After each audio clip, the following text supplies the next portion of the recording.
तो web page development की आज की सीरीज में हम एक कॉन्टैक्ट फॉर्म को कॉन्टैक्ट के पेज को बनाने वाले हैं। कॉन्टैक्ट फॉर्म से हमारा मीनिंग इस फॉर्म से है ताकि अगर कोई विजिटर हमसे कनेक्ट होना चाहता है, हमारे प्रोडक्ट के रिगार्ड्स में कोई सजेशन डालना चाहता है, कुछ बताना चाहता है, कुछ इन्फॉर्मेशन को हमारे तक पास करना चाहता है, तो वो इस फॉर्म के ज़रिए सिंपल नेम्स को ईमेल और सिंपल मेरे पास यहाँ फील्ड्स अवेलेबल है, इसे फिलअप करके वो अपनी जो इन्फॉर्मेशन है वो मेरे तक पहुँचा सकता है इस मैसेज बॉक्स के थ्रू। एंड देन उसके बाद हम इस पेज के बारे में देखने वाले हैं कि ये कॉन्टैक्ट पेज के अंदर क्या क्या होना चाहिए। मेन प्राइमरी इन्फॉर्मेशंस को मैंने इसमें मेंशन किया है, ज़्यादा इसमें मैंने इस पेज को ज़्यादा लेंथी नहीं रखा है मैंने। तो इस पेज का एक बार ओवरव्यू ले लेते हैं कि कॉन्टैक्ट के पेज के अंदर हमें क्या क्या इनबिल्ट करना चाहिए, क्या क्या रखना चाहिए।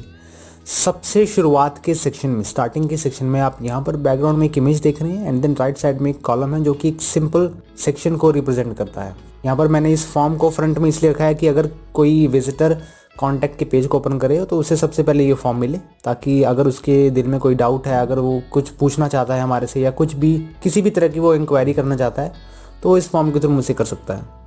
तो फ्रंट पे मैंने इसे फिलअप किया है, फ्रंट पे मैंने इसे रिप्रेजेंट किया है।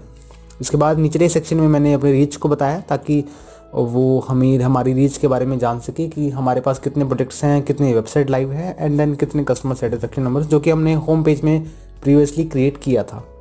उसी सेक्शन को मैं यहाँ पर इनबिल्ट करने वाला हूँ, जिसमें मुझे इसमें थोड़ा सा टेम्पलेट को सेव करके इस पेज पर ऐड ऑन करना है। मैं उसके प्रोसेस को भी आपको बता दूंगा कि किस तरह से प्रीवियस पेज पर जो हमने ये सेक्शन बनाए थे इन दोनों सेक्शंस को मैं किस तरह से सेव कर सकता हूँ और दोबारा उसे किस तरह से रीयूज़ में ला सकता हूँ। आज हम उसके बारे में जानने वाले हैं।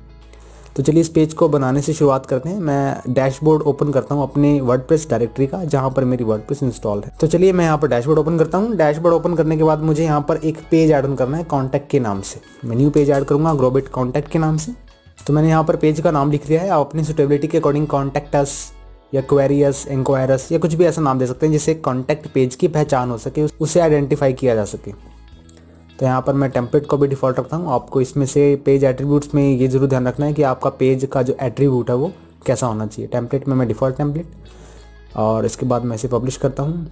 अगर आप वर्डप्रेस की कुछ डिटेल्स को डीपली समझना चाहते हैं तो उसके लिए आपको हमारे वर्डप्रेस का कोर्स भी चेकआउट करना होगा, ताकि आप इस प्रोसेस को बहुत ईजीली समझ सकें और अपनी वेबसाइट बनाने का प्रोसेस है वो जल्द से जल्द कंप्लीट कर सकें। मैं इसे एडिट विद एलिमेंटर बटन पर क्लिक करके तो मैं पेज ऐड करके एलिमेंटर कैनवस को ओपन कर लेता हूँ। शुरुआत करेंगे हम अपनी फॉर्म वाले सेक्शन से कि हम किस तरह से इस फॉर्म को क्रिएट कर पाते हैं। यहाँ पर मैं एक मेन स्ट्रक्चर में मैं अपनी बैकग्राउंड इमेज को रखना चाहता हूँ, और उसके बाद जो इनर सेक्शन रहेगा जिसे मैं 2 कॉलम से डिवाइड करूँगा। लेफ्ट वाली कॉलम एम्प्टी रहने वाली है एंड राइट वाली कॉलम में मैं अपना फॉर्म एम्बेड करना चाहता हूँ। तो चलिए मैं स्ट्रक्चर को ऐड ऑन कर लेता हूँ। इसके अंदर एलिमेंटर की लाइब्रेरी को ओपन करेंगे। लाइब्रेरी ओपन करने के बाद मेन स्ट्रक्चर को आप इस प्लस के साइन से ऐड करें एंड इसके बाद इनर सेक्शन को सिंपली ड्रैग करके इसे 2 में डिवाइड कर दें, जिसमें लेफ्ट साइड में हमारे पास कॉन्टैक्ट का फॉर्म रहने वाला है। आपको एक बात ज़रूर ध्यान रखनी कि जब आप कॉन्टैक्ट फॉर्म को इंस्टॉल करने वाले हैं तो आपके पास कॉन्टैक्ट फॉर्म 7 नाम से एक प्लगइन इंस्टॉल होना चाहिए। फॉर्म को क्रिएट करने से पहले आपको इसमें एक बात ज़रूर ध्यान में रखनी है कि जब आप फॉर्म को क्रिएट करने वाले हैं तो उसके लिए आपके पास ये प्लगइन इंस्टॉल होना चाहिए, अदरवाइज़ आप कॉन्टैक्ट फॉर्म को डेवलप नहीं कर पाएंगे। ये हमारे पास जो प्लगइन है ये कॉन्टैक्ट फॉर्म को बनाने से रिलेटेड है, लेकिन इस कॉन्टैक्ट फॉर्म की जो स्टाइलिंग है, स्टाइलिंग इन द सेंस आप इस सेक्शन में देख रहे हैं कि ये जो टाइपोग्राफी है, ये टेक्स्ट फील्ड्स हैं, ये कलर्स हैं एंड ये बटन की जो स्टाइलिंग है, इसकी स्टाइलिंग के लिए मुझे इस विजेट को यूज़ में लाना है। ये एलिमेंटर का एक ऐड ऑन है जो कि एलिमेंटर के फीचर्स को बढ़ाने का काम करता है, उसे इंक्रीज़ करने का काम करता है, और बारी बारी से हम इसे स्टडी करेंगे कि हम किस तरह से एक फॉर्म को क्रिएट कर पाते हैं। तो शुरुआत करते हैं फॉर्म को ड्रैग करने से। मैं यहाँ पर सर्च करता हूँ कॉन्टैक्ट और आपके पास 3 रिकमेंडेशंस आ जाएंगी। फर्स्ट रिकमेंडेशन वर्डप्रेस की तरफ से, जिसे मैं यूज़ में नहीं लाने वाला। अभी मैं EA कॉन्टैक्ट फॉर्म 7 नाम से इस विजेट को इंपोर्ट करने वाला हूँ। मेरे पास ये जो विजेट अवेलेबल तभी हुआ है जब मैंने इस प्लगइन को इंस्टॉल किया है। जब आप इस प्लगइन को इंस्टॉल नहीं करते अपनी वर्डप्रेस डायरेक्टरी में तो आप इस विजेट को भी यहाँ पर नहीं देख पाएंगे। इसी के साथ मेरे पास एक प्रीमियम कॉन्टैक्ट फॉर्म 7 है, इसके लिए मैंने एक अलग प्लगइन इंस्टॉल किया है। मैं इसकी प्लगइन की इन्फॉर्मेशन भी आपको देता हूँ। तो मेरे पास ये जो प्लगइन है ये प्रीमियम एड-ऑन्स वाला है। इसी प्लगइन की हेल्प से मैं एलिमेंटर में इस विजेट को देख पाया हूँ। अभी हम जो फॉर्म डिज़ाइन करने वाले हैं वो इसके थ्रू करने वाले हैं। मैं इसे सिंपली ड्रैग करता हूँ और अभी के लिए मैं आपको बैकग्राउंड में इसमें कलर देता हूँ ताकि मैं इसकी प्रॉपर्टीज़ को भी चेंजअप होता देख पाऊँ। मैं सिंपल कलर इसे दे देता हूँ स्टाइल सेक्शन में। कोई भी कलर, ताकि मैं आपको दिखा सकूं कि फॉर्म में कितनी तरह के चेंजेस हो रहे हैं। इस कलर को अब हम फॉर्म को सेटअप करने की तरफ चलते हैं। फॉर्म को सेटअप करने के लिए आपको एलिमेंटर के इस पेंसिल आइकन पर क्लिक करना है एंड देन यहाँ से आप वो कॉन्टैक्ट फॉर्म सेलेक्ट करेंगे जो आपने क्रिएट किया है। और इस कॉन्टैक्ट फॉर्म को क्रिएट करने के लिए आपको डैशबोर्ड में जाना होगा। डैशबोर्ड में जाने के बाद आपको यहाँ से कॉन्टैक्ट का ये आइकन इसमें विजिबल होगा। आप यहाँ से कॉन्टैक्ट फॉर्म्स को ऐड कर सकते हैं और जो आपने पहले ही बना दिया है कॉन्टैक्ट फॉर्म, उसकी लिस्टिंग आप इस ऑप्शन से देख पाएंगे। तो मेरे पास ये फॉर्म जो कि बाय डिफ़ॉल्ट ऑलरेडी क्रिएटिव है, तो मेरे पास एक फॉर्म अवेलेबल है जो कि बाय डिफ़ॉल्ट ऑलरेडी क्रिएटेड है। मैं इस फॉर्म को यूज़ में लाने वाला हूँ और इसकी स्टाइलिंग को मैं यहाँ से सेटअप करने वाला हूँ। आप अपने अकॉर्डिंगली इसकी सेटिंग्स कर सकते हैं, इसे कस्टमाइज़ कर सकते हैं। और इसकी कोडिंग को देखने के लिए आप यहाँ से एडिट पर क्लिक करेंगे तो आपको कोडिंग भी दिख जाएगी। यहाँ से आप अपने अकॉर्डिंगली फील्ड्स को ऐड ऑन करें और अपने कॉन्टैक्ट फॉर्म को क्रिएट करें। अगर आप कॉन्टैक्ट फॉर्म को और भी डिटेल में जानना चाहते हैं तो आप प्लगइन के पैक में आप हर तरह के प्लगइन को विद डिस्क्रिप्शन बहुत अच्छे से समझ पाएंगे। तो चलते हैं कॉन्टैक्ट फॉर्म की तरफ, कॉन्टैक्ट फॉर्म की डेवलपमेंट की तरफ। एंड यहाँ से मैं फॉर्म सेलेक्ट करता हूँ कॉन्टैक्ट फॉर्म 1 जो कि मेरे पास यहाँ दिया हुआ है। एंड अगर आप उस फॉर्म को टाइटल देना चाहते हैं, टाइटल जब मैं इसे ऑन करता हूँ तो आप इसका टाइटल मैं सिंपली यहाँ टाइप कर देता हूँ, send your suggestions,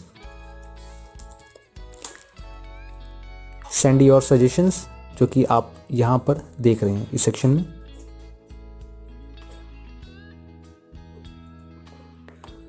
and then उसके बाद आपके पास एक डिस्क्रिप्शन का ऑप्शन है। डिस्क्रिप्शन को जब मैं ऑन करता हूँ तो आप डिवाइडर लगाने के लिए सिंपली इस आइकन को एम्बेड करें। अंडरस्कोर को मैं फिलअप कर रहा हूँ ताकि मैं उसे एज ए डिवाइडर रिप्रेजेंट कर सकूँ जो यहाँ पर दिया गया है। तो कंटेंट पर और भी काम करने के लिए हमें क्या करना होगा, यहाँ पर मैं एलिमेंटर सेक्शन में जाता हूँ और मेरे पास यहाँ पर टाइटल डन हो गया, डिस्क्रिप्शन डन हो गया। और अगर आप एरर्स को अपने हिसाब से मॉडिफाई करना चाहते हैं कि अगर कॉन्टैक्ट फॉर्म में किसी भी तरह का एरर हो तो उसे दिखाना है या नहीं दिखाना, उसके ऑप्शन को आप यहाँ से सेटअप करें। और अगर किसी भी तरह का एरर यहाँ वैलिडेट करवाना चाहते हैं, जैसे कि invalid name, invalid phone number, इस तरह से आप वार्निंग्स देखते होंगे फॉर्म पे, उसे दिखाने के लिए शो पर क्लिक करें, अदरवाइज हाइड कर दें। कॉन्टैक्ट फॉर्म के इस विजिट में हमारा जो मेन काम होता है वो स्टाइलिंग का होता है। कंटेंट को हम इस सेक्शन से एडिट कर सकते हैं। कंटेंट यानी कि मेरी जो फील्ड्स हैं उसे मैं फील्ड्स को अगर मैं घटाना या बढ़ाना चाहता हूं तो मैं इस सेक्शन से विद कोडिंग यहाँ से मैं सेटअप कर सकता हूं। तो इसकी स्टाइलिंग को सेटअप करते हैं। मुझे ये जो फॉर्म क्रिएट करना है ये एज इट इज़ मुझे इसके जैसा चाहिए। इसकी जैसी फॉर्म्स को सेटअप करने के लिए आप वीडियो को आगे ज़रूर देखें। तो मैं इस फॉर्म को एज इट इज़ इसके जैसा बनाना चाहता हूँ। इसके जैसा बनाने के लिए आपको वीडियो में स्टेप्स को फॉलो करना होगा और आप इसके जैसा फॉर्म इजीली क्रिएट कर पाएंगे। अदरवाइज़ आप वीडियो को देखने के बाद अपने अकॉर्डिंगली अगर प्रॉपर्टीज समझ जाते हैं तो उसे अपने हिसाब से कस्टमाइज़ भी कर पाएंगे। तो चलिए शुरुआत करते हैं इसकी अलाइनमेंट से। फॉर्म को मैं बिल्कुल सेंटर में अलाइन करना चाहता हूँ ताकि ये लेफ़्ट और राइट से स्पेस को ऑटोमेटिकली मैनेज करके इसे सेंटर में दिखाना शुरू कर दे। बैकग्राउंड टाइप यानी कि बैकग्राउंड कलर देने के लिए मैं अभी के लिए इसे सैम्पल कलर देता हूँ, जस्ट आपको एग्जांपल पर्पस से दिखाने के लिए कि मैं किस तरह से चेंज कर पा रहा हूँ। एंड मैं ये कलर रख देता हूँ इसमें। अगर आप बैकग्राउंड में इमेज लगाना चाहते हैं तो आप इस सेक्शन से लगा सकते हैं कुछ इस तरह से। कलर को सेटअप करने के बाद अब हम अपनी फॉर्म की मैक्सिमम विड्थ की तरफ बढ़ते हैं। स्लाइडर से आप फॉर्म की मैक्सिमम विड्थ यानी कि विड्थ ज़्यादा से ज़्यादा कितनी है उसे मैनेज कर सकते हैं। मैं यहाँ पर इसे 500 सेट करता हूँ, 500 पिक्सल्स। इसके बाद फॉर्म का मार्जिन आप इसे चेंज करके देख सकते हैं। फॉर्म के मार्जिन को आप यहाँ से सेटअप कर पाएंगे। ये पूरा का पूरा एलिमेंट है और इसका मार्जिन जो है वो कॉलम से कितना होना चाहिए, टॉप, राइट, बॉटम, लेफ्ट, सभी प्रॉपर्टीज़ यहाँ पर दी गई हैं। मैं इसकी पैडिंग को चेंज करता हूँ 40 पिक्सल टॉप से, 50 पिक्सल राइट से, 30 पिक्सल बॉटम से एंड 50 पिक्सल लेफ्ट से। आपको इसमें अलग अलग प्रॉपर्टीज़ को सेटअप करने के लिए इस बटन को ऑफ रखना है। उसके बाद है बॉर्डर रेडियस। बॉर्डर रेडियस को दिखाने के लिए मैं आपको इसमें 25 पिक्सल्स हर तरफ से मैं इसे इंक्रीज़ कर देता हूँ। 25 पिक्सल्स इसे मैं हर तरफ से इंक्रीज़ कर देता हूँ और आप इस तरह से इसका जो चेंज है वो देख पाएंगे। कॉर्नर्स मेरे पास राउंड दिखने शुरू हो गए हैं। देन अगर आप इसका बॉर्डर रखना चाहते हैं, बॉर्डर रखने के लिए आपको यहाँ से सॉलिड सेलेक्ट करना है, बॉर्डर की विड्थ सेलेक्ट करनी है एंड देन कलर। तो इस तरह से आप बॉर्डर को भी सेटअप कर पाएंगे। मैं अभी के लिए इसे रन करता हूँ। अब चलते हैं टाइटल एंड डिस्क्रिप्शन की स्टाइलिंग की तरफ। इसे ऑन करूँगा एंड सेंड योर सजेशंस का जो टाइटल है इसे मैं इस तरह का बनाना चाहता हूँ। इस तरह का बनाने के लिए मुझे क्या करना होगा, इसकी अलाइनमेंट को सेंटर करना है। टेक्स्ट कलर, डिस्क्रिप्शन और टाइटल दोनों का मैं इसमें वाइट सेलेक्ट करता हूँ। और जो टाइपोग्राफी रहने वाली है वो मेरे पास टाइटल की रहने वाली है जोसेफिन, जिसका साइज़ रहने वाला है 30 पिक्सल्स, सॉरी 20 पिक्सल मैं इसे रखता हूँ क्योंकि मैं इसके टाइटल को ज़्यादा बड़ा नहीं दिखाना चाहता। बाकी की सेटिंग्स को आप इसमें देख सकते हैं, चेंज कर सकते हैं। इसकी alignment related, weight, transform, style और भी ऐसी काफ़ी सारी सेटिंग्स इससे आप चेंज कर सकते हैं। डिस्क्रिप्शन की टाइपोग्राफी को मुझे चेंज करने की ज़रूरत नहीं क्योंकि ऑलरेडी ये सिंबल है और सिंबल को किसी भी तरह से हम स्टाइलाइज नहीं कर सकते। इसके बाद बढ़ते हैं input and text area. Input and text area की मीनिंग उस एरिया से है जिसे हम यहाँ देख रहे हैं स्क्रीन पर। ये मेरे पास इनपुट एरिया है जहाँ मैं अपना इनपुट को फिलअप करने वाला हूँ। और जो टेक्स्ट एरिया है हमारे पास वो टेक्स्ट एरिया ये है जिसमें मैं अपने टेक्स्ट को मेंशन करने वाला हूँ। मल्टीपली लाइंस वाला टेक्स्ट एरिया जो कि बाकी टेक्स्ट एरिया से काफ़ी डिफरेंट है, इनपुट एरिया से काफ़ी डिफरेंट है। मैं इसे चेंज करता हूँ। इसका मैं सबसे पहले जो बैकग्राउंड कलर रखता हूँ वो मैं वाइट रखता हूँ। बैकग्राउंड कलर को आप यहाँ से देख पाएंगे। मैं इसे वाइट सेलेक्ट करता हूँ। जो मेरा टेक्स्ट कलर रहने वाला है वो ये रहने वाला है। Spacing 20 pixels. पैडिंग को आप अपने अकॉर्डिंग भी चेंज कर सकते हैं, इस तरह से आप पैडिंग को भी देख पाएंगे। मैं इसे 0 रखता हूँ। मुझे किसी भी तरह की, मैं इसे 0 ना रख के एम्प्टी रखता हूँ। बाय डिफ़ॉल्ट इसकी जो प्रॉपर्टीज़ मैं उसे अप्लाई करना चाहता हूँ। उसके बाद है टाइपोग्राफी। आप यहाँ पर देख सकते हैं टाइपोग्राफी को जब मैं ऑन करता हूँ तो यहाँ से आपको फ़ॉन्ट सेलेक्ट करना है। मॉन्ट सेलेक्ट, यहाँ से मैं फ़ॉन्ट सेलेक्ट करता हूँ। ये मेरे पास वो टाइपोग्राफी है जो मैं इनपुट फील्ड्स के अंदर टेक्स्ट लिख रहा हूँ वो वाली। आप इसके चेंज को देख पाएंगे। मैं इसका साइज़ को छोटा बड़ा करके आपको दिखाता हूँ। इस प्रॉपर्टी को हम यहाँ से चेंज करेंगे। बाय डिफ़ॉल्ट रखता हूँ, इसे मैं डिलीट करूँगा और बाकी को आप अपने अकॉर्डिंगली सेटअप कर सकते हैं।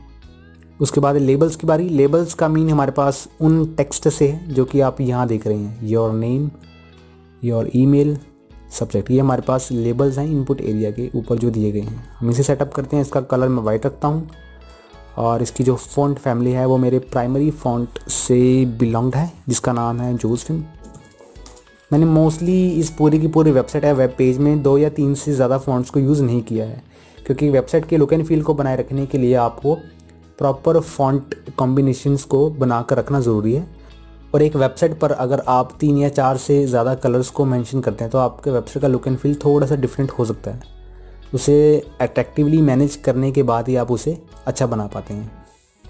उसके बाद है प्लेस होल्डर। मेरे पास यहाँ पर किसी भी तरह का प्लेस होल्डर नहीं है। प्लेस होल्डर वो चीज़ें होती हैं जैसे कि जब मैं इनपुट टेक्स्ट में, आपने देखा होगा कि ऑलरेडी ही लिखा हुआ पहले से आता है कि type your email here, type your name here, इस तरह से, and type your message here. वो प्लेस होल्डर टेक्स्ट होता है हमारा। मैं इसे शो करता हूँ और उसकी टाइपोग्राफी को आप यहाँ से चेंज कर सकते हैं।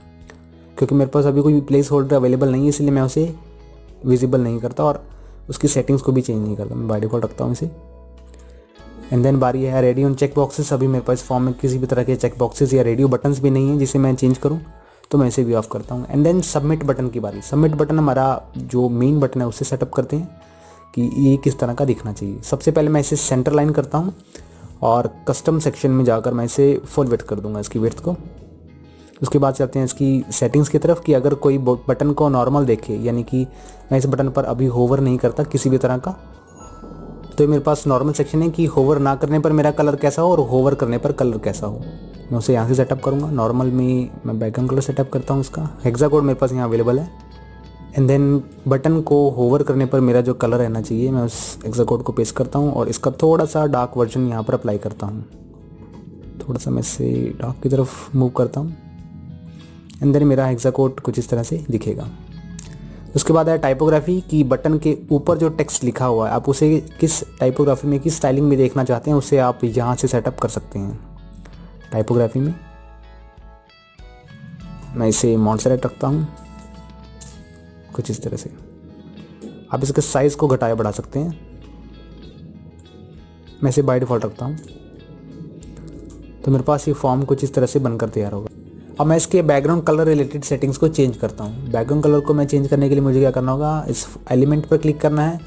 स्टाइल सेक्शन में फॉर्म कंटेनर को ऑन करेंगे और यहाँ से मैं इसकी ओपेसिटी को बिल्कुल 0 कर देता हूँ क्योंकि मुझे किसी भी तरह का कलर नहीं चाहिए। जैसा मुझे यहाँ पर दिया गया है। बैकग्राउंड में मुझे पास किसी भी तरह का कलर नहीं है। एंड अब बढ़ते हैं इसकी इमेज की तरफ कि मैं किस तरह से मेन स्ट्रक्चर में एक इमेज को ऐड कर सकता हूँ। अभी मैंने इसमें कलर अप्लाई किया हुआ था।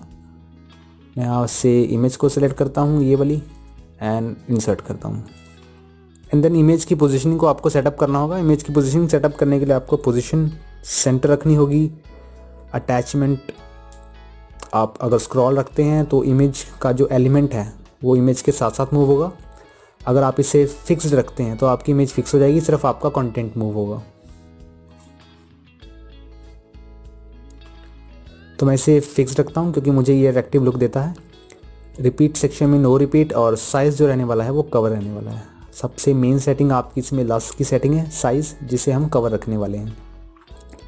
एंड देन प्रीव्यू देखने पर आपका फॉर्म कुछ इस तरह से दिखता है, और ये काफ़ी अलग है इस सेक्शन से, क्योंकि इस सेक्शन में मेरे पास इस फॉर्म पर कंसंट्रेशन जा रहा है, यानी कि बैकग्राउंड पे मेरे पास डार्क कलर भी ऐड ऑन है।